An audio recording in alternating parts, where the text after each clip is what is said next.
Joining me to discuss all this are Paul Bristow, who is the Conservative Mayor of Cambridgeshire and Peterborough, Andrew Southall, Reform Councillor for Wollaston and Stourbridge Town, and Rico Wojtulewicz, the Director of Policy at the National Federation of Builders. Good afternoon, gentlemen. Good afternoon. Let's talk to you first, Rico, if we may then. How difficult is it to get volume projects like housing estates of more than 150 homes or tall skyscrapers away when it comes to getting that planning permission? Well, they're actually the easiest to get planning for because historically we used to have a lot of competition in the market, a lot of small and medium-sized house builders delivering a number of projects. Maybe that size of 150 would be split across a few regional builders. Now we are seeing, you look at the data, more and more sites delivered over 150, and actually it's kind of 250 and above. So I think this is a good move. And if you kind of track back to 1919 in the Housing Act, the Addison Act as people called it, the way we delivered those post-war homes was with such an approach. But there is a slight issue whereby, where does the planning politics of land use then head? Does it head on the sites of fewer than 150? And do we then grind to a halt? Because sites of 150 and above, typically it's landowners bringing them forward, not the actual builder. And so the planning process is a beast, which very few people understand. Yeah, well, I mean, this is the thing, and hopefully we'll try and get some clarity because we've got a good amount of time to talk this through. So just tell us then, if you're saying it's actually easier to get these large developments away, are you even talking about, say, skyscrapers in city centres? That's easier than trying to get small developments on greenfield sites away, is it? No, they are particularly difficult. So we actually came up with a report called Community Density, where we effectively, the local authority says, well, we want all these things, rooftop terraces, underground parking, creche, commercial space, split level housing, and then the developer makes it work. The way they make it work is by building tall. Unfortunately, it's very difficult to get planning, and also the regulatory regime, fire and Grenfell regulations and policies have made it really difficult. And people say, well, we don't want to build all the green belt, but also don't build too tall and overlook us. So local authorities typically just don't build them. And so, even councils, when they build council houses, they might have a development that could have a tall tower, but they build 10 homes because it's much easier to not upset the local people than it is to actually build the homes for the local people. OK, let's bring in Andrew Southall, who is a local councillor. Andrew, how do you feel about powers being taken out of local councils' hands, handed to mayors, who will then perhaps give permission for tall, unsightly towers to be built? I mean, I don't know when you were last in Manchester, but when I went up there recently, I was staggered by how many high-rise buildings and skyscrapers were being built there. Now, maybe that's right for a second city, but even so, people have strong feelings about them, don't they? Yes, and I'm looking at the proposals as basically taking a decision from one group of politicians and handing it to another group of politicians. I don't see the whole point in that. I think the system that we've got, where the local representatives discuss this on behalf of the residents and take into consideration everything else, is better. We're just moving power away to someone more distant. I do agree we need to look at streamlining our planning processes in the 21st century, but we also have to be considerate about keeping our community appearance as it is in terms of what buildings we want. And I'm going to go over historically as well. We have had massive redevelopment projects in the past in Dudley Borough. I believe in the early 2000s, the Priory estate in Dudley was completely redeveloped, and that was an example of good planning policy that completely brought that area into the 21st century. And we could go even further back to an area called the Mambles in Dudley Borough, where in the early 20th century, they were so run down and so destitute that people lived with their floorboards above the sewers. So I do empathise with having to increase our housing and our housing quality, but I would like to see our local councillors' voice still taken into account. Yeah, so are you saying that actually moving power from local councillors to regional politicians or people with a lot of executive powers, such as regional mayors, is not necessarily the answer. It's actually making it easier just to build the houses in the first place.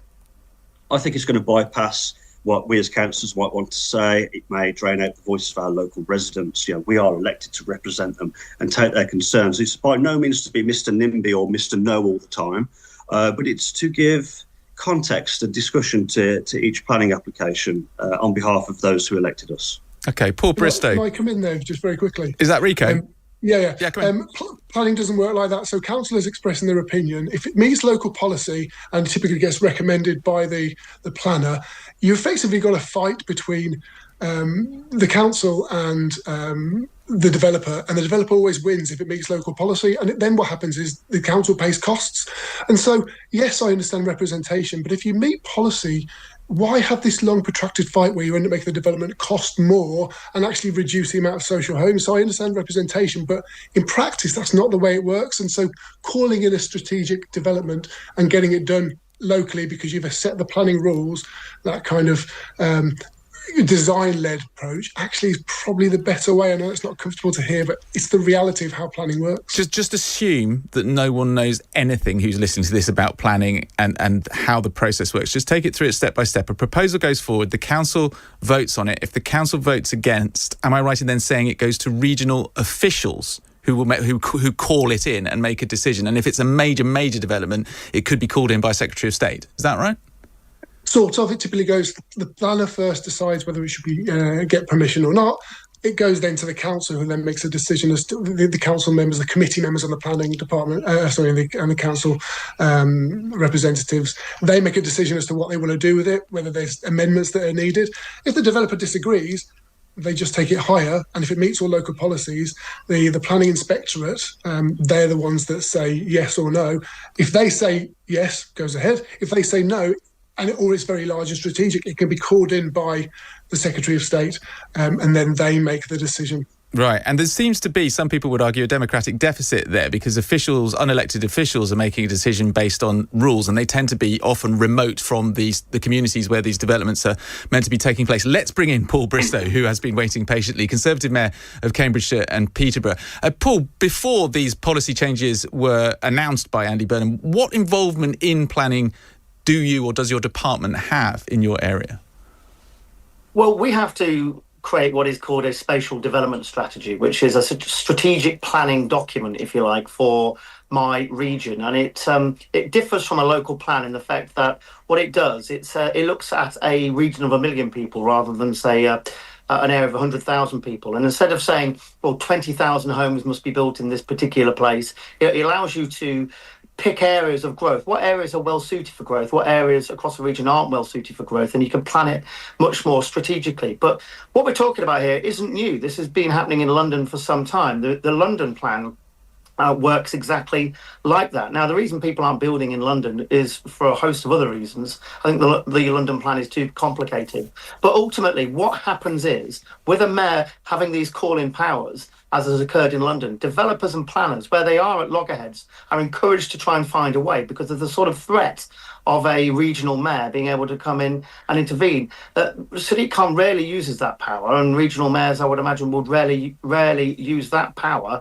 It's just about making sure that developers and planners get together and say, right, how do we make this work? How do we get it over the line? Instead of some long protracted disagreement. And that's why you get all the cost and the delay and people not building their homes. If we don't do this, Labour can forget the idea of building 1.5 million homes. They've got no chance in hell of building that number. Yeah, I mean, both you and Andrew sound quite lukewarm about the proposal in general, and of course we have yet to see the specifics of it. But do you agree, Paul, in principle with the idea of getting regional mayors involved in planning decisions of large scale, whether it's skyscrapers, tower blocks or areas of more than 150 homes? Well, I'm not lukewarm. I think it's a very sensible move, right, because it will do what, as I said, basically, it would encourage developers and planners to get together and say, what do we need to do to get this over the line? I know 2 or 3. I'm not going to tell you what they are and what they look like because I've presumption and legal issues. But there are 2 or 3 developments across Cambridgeshire and Peterborough that if I had these powers, I'd make it clear that I would approve tomorrow if it came before me. And I was hoping that would focus minds at a local level for planners and developers to get together and say, what do we need to do to get these much needed homes, family homes, over the line so people have got somewhere they wish to live. Doesn't that put people like Andrew in a very difficult position? Because if they're fielding lots of local opposition to a large development and they are trying to represent the people who voted them into office, they are unable to get their voices heard because you can just steamroller them. Yeah, but what Rico said a minute ago was right. If it applies to the local plan, if it follows all the rules laid out in the local plan, it's very difficult for councillors to turn it down in the long term.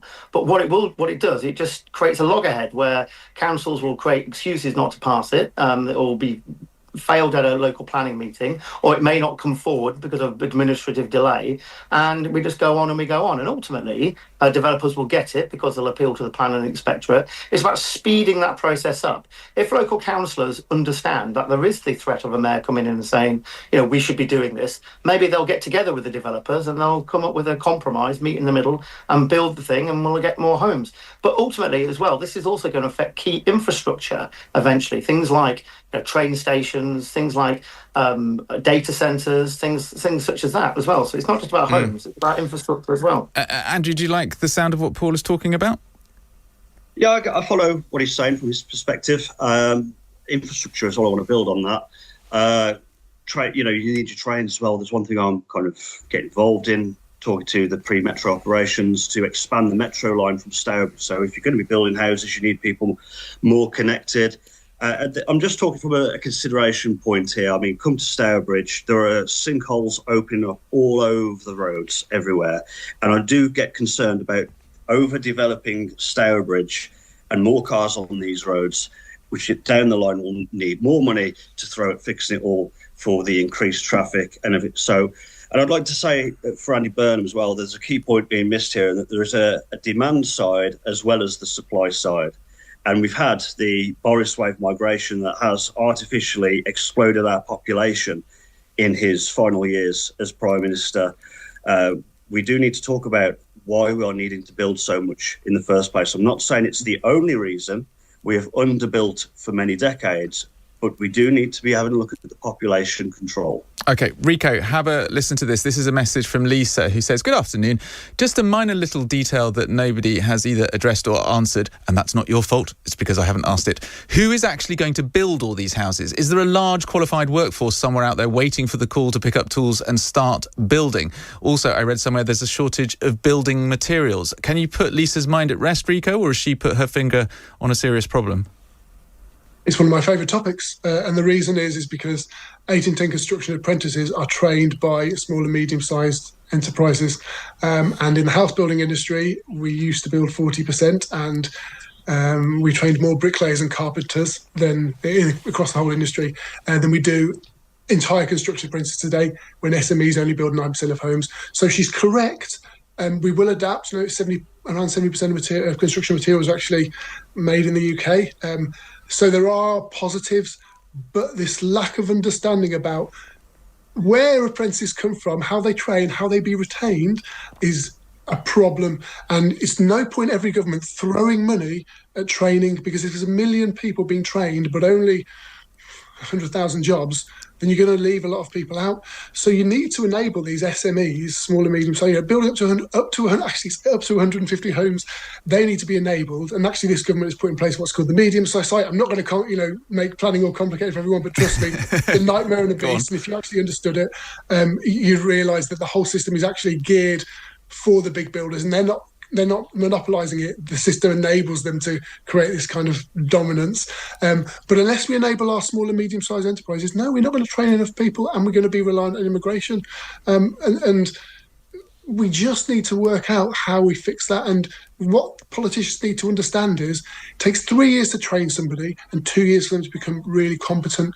So we've got that far, and that's the problem, is that's their whole timing in government potentially. So what are they going to do to fix it if in 5 years that's when you start to see the benefits? And there's a last thing: stop treating industry as cash cows and whacking on cost after cost after cost. sites of 2 homes now are completely unviable, and people are going, do I build 5 homes, or do I try and get 30, 40, pay £150,000 to get a no, and hope down the line maybe I can get a planning hook at some point? Enable the SMEs, and you'll start to fix the workforce. It's a fair point she made. Okay, Rico, thank you. And also thank you to Andrew Southall from Wollaston and Stourbridge, a Reform councillor there. Paul, I'm going to give you the very last word if you could make it. I feel like we barely scratched the surface on this, despite the fact we've been talking about it for 20 minutes. But Paul, as a Conservative mayor, as someone who will have more powers if Andy Burnham's proposals go ahead, what would be the first thing that you would seek to do in Cambridgeshire and Peterborough? Well, I'm looking to set up a vehicle called a Mayoral Development Corporation in the city of Peterborough. We've already got one in Cambridge, where we're looking to build lots of new homes, lots of new infrastructure, because Cambridge is a place where people want to live. The issue with Peterborough is we have land values and viability challenges, and we've got land assembly challenges.